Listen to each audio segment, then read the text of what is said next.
এবার ইরফান পারিদের বাড়িতে এসে পারিকে চুপি চুপি হলুদ পরিয়ে পালিয়ে যাবে আগামী পর্বে। বিস্তারিত জানতে সম্পূর্ণ ভিডিওটি দেখতে থাকুন। হোয়াটসঅ্যাপ গাইজ, সবার কি অবস্থা? হাজির হয়ে গেলাম দীপ্ত টিভির নিবেদিত দেনা পাওনা নাটকের ৭৪তম পর্বে কী সব ঘটতে চলছে তার অগ্রিম খবর নিয়ে। এই পর্বে আপনারা দেখতে পারবেন পারিকে দেখা যাবে সে হলুদের শাড়ি পরে পারি ইরফানের জন্য ওয়েট করবে, কিন্তু ইরফানকে কোথাও দেখা যাবে না। এবং এক পর্যায়ে পারির রুমে পারির যে ছোট ভাই এবং ফুফাতো বোন রয়েছে তারা চলে আসবে। তখন পারি তার ভাইয়ের কাছে অর্থাৎ ছোট ভাইয়ের কাছে জানতে চাবে যে ইরফান এসেছে কিনা। আর এই কথা শুনে তার ছোট ভাই বলবে, কোথায় ইরফান আসবে? ইরফানকে তো আমরা কোথাও দেখলাম না।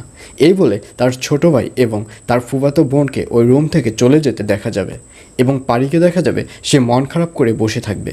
পারি মনে মনে ভাববে যে ইরফান হয়তো আসবে না, কিন্তু ঠিক তখনই কিছুক্ষণ পরেই ইরফানকে দেখা যাবে সে পালিয়ে পারির কাছে আসবে এবং পারিকে ফার্স্ট হলুদ পরাবে। হলুদ পরিয়ে আবার পালিয়ে পালিয়ে ওখান থেকে চলে যাবে।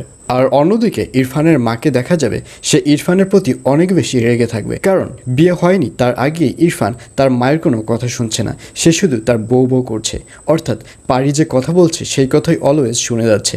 আর এগুলো চিন্তা করে এবার ইরফানের মাকে দেখা যাবে সে আর ইরফানকে দেখতে পারবে না, ইরফানকে সহ্যই করতে পারবে না ইরফানের মা।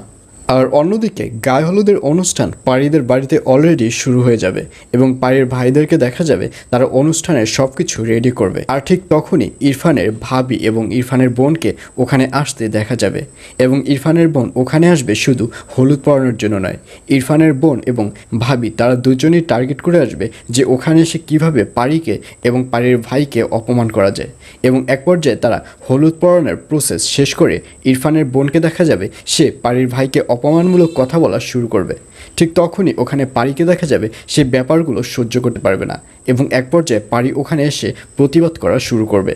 আর এছাড়াও থাকবে আরও আশ্চর্য সকল ঘটনা। সুতরাং সবাইকে দেনা পাওনা নাটকের আগামী পর্ব দেখার আমন্ত্রণ রইল।